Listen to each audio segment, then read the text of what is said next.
across the troubled waves, there's a cry that's heard upon the shore. Though their voices are silent, pleading looks will say, oh, hard times come again no more.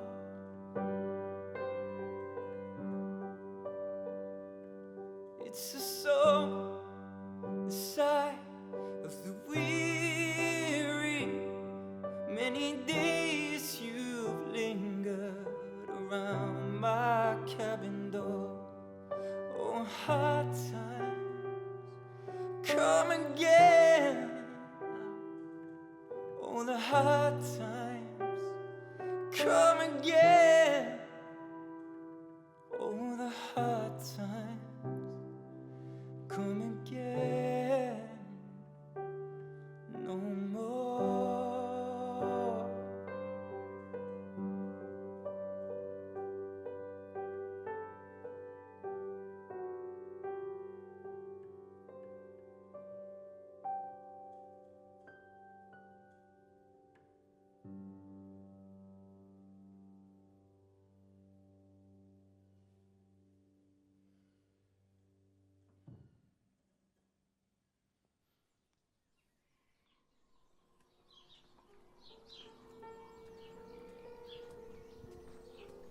You feel the heartbeats of 1,000 years. That's what one of the custodians said to me when I first came here, and I think that sums it up beautifully. I've come to realise that places are the true fabric of our lives. Our emotions, memories and observations are woven into them. Immersing myself in these remarkable lost places didn't just inspire me, it anchored me creatively in a way I'd never felt before. It's a joyous experience being here, connecting the songs with the place, the melody with the silence. St Nicholas Priory is the oldest standing building in Devon, and it's the epitome of a hidden treasure. Hidden amongst the noise and the hubbub of Exeter's vibrant city centre, it's been here 1,000 years and undergone such transformation, from a medieval monastery to an Elizabethan townhouse. A rare Norman architectural example to a modern-day museum. Being immersed somewhere so rich in its spiritual offering, I can't help but be guided to a greater awareness of the self, connection to something more than my self-concept. I do genuinely feel guided. Lead my hand, we can call this home. I want to capture something tangible of the Priory on these recordings, not just the song, the voice, but the room itself, the voice of the place itself. So we're stripping it back and letting the room sing. There's no auto-tune, there probably should be, but there's no overdubs and papering over the cracks. I know songs have been sung here for hundreds of years. If you listen quietly, you can still hear them. As someone inspired by lost stories, this is my heaven.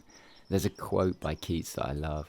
Heard melodies are sweet, but those unheard are sweeter.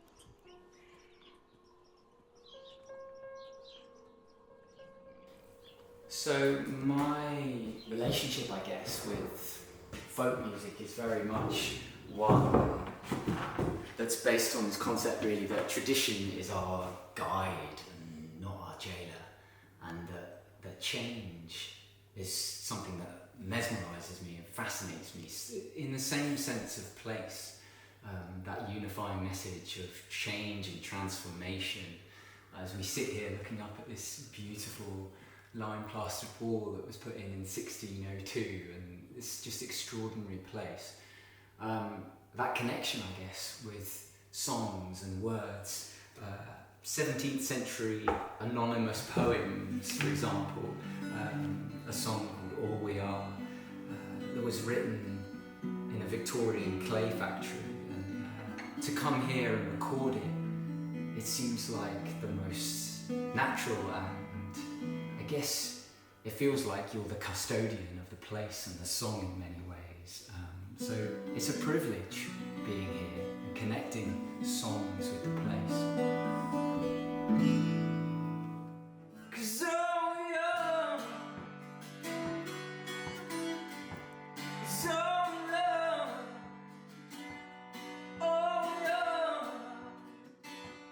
all love, and it's only from the heart you can touch the sky. Hand in hand, love turned to me and said, "Soul place, this is our heaven, this is our saint." There's a narrative that evolves around this myth of the creative struggle, and I think it's been sensationalized to some degree. If I'm struggling creatively, what it really means is that I'm struggling as a person. It's just manifesting creatively. I've had this battle and it becomes a blame game. Oh, it's this artist's creative struggle, the cliched writer's block. I came home to Devon 3 years ago, met my wife, grounded myself in these places, and I stood still. I stopped struggling. I stopped being at war with the creative endeavours because I was at peace. The greatest piece of advice I've been given is to trust, and to trust in the things that have meaning for you and the things that speak to the deeper part of who you are. How I've created these songs and who I am as a person now also encapsulates the spirit of evolution, and how wonderful and what a privilege it is to change and evolve as a human being. This place also encapsulates how adapting and evolving over time is key to longevity.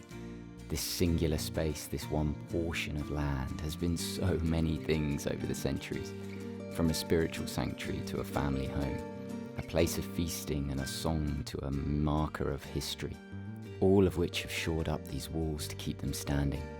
And I hope my songs can evolve and adapt over time, becoming whatever the listener needs them to be in that moment.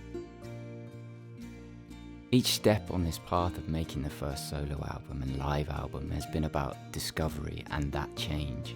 From having amazing stepchildren in my life to giving up alcohol, there might be less hours in the day to write and record in between doing the school runs, but there's somehow more time. I feel more present. The kids have taught me that. The desire to escape has gone. Hence, I think my relationship with alcohol has changed. The beauty about being more present and more at ease with my surroundings has taken me years to find. Not being weighed down by negative forces and my own juvenile negative responses is so liberating. My total lack of awareness has been staggering at times, and it feels so irresponsible that it's taken me this long to realise the responsibility to make positive changes lies solely within me. That when you change the way you look at things, the things you look at change. I lost someone so dear to me making this album. They lost their battle with themselves, and loss, grief, and especially suicide shakes you to your very core. I questioned the very foundations I was building, I guess, and had to stop. What loss can do is bring to the fore just how precious life is. The perspective that I always seemed to lose sight of became ever present. Selfishly, I guess I knew I had to finish making postcards from lost places. And this was the journey I was supposed to be on. That sometimes it's only when it's dark enough that we can see the stars. Ultimately, all that matters is that I'm making something I love, somewhere I love, to the best of my ability, here and now. I'm so very grateful for that.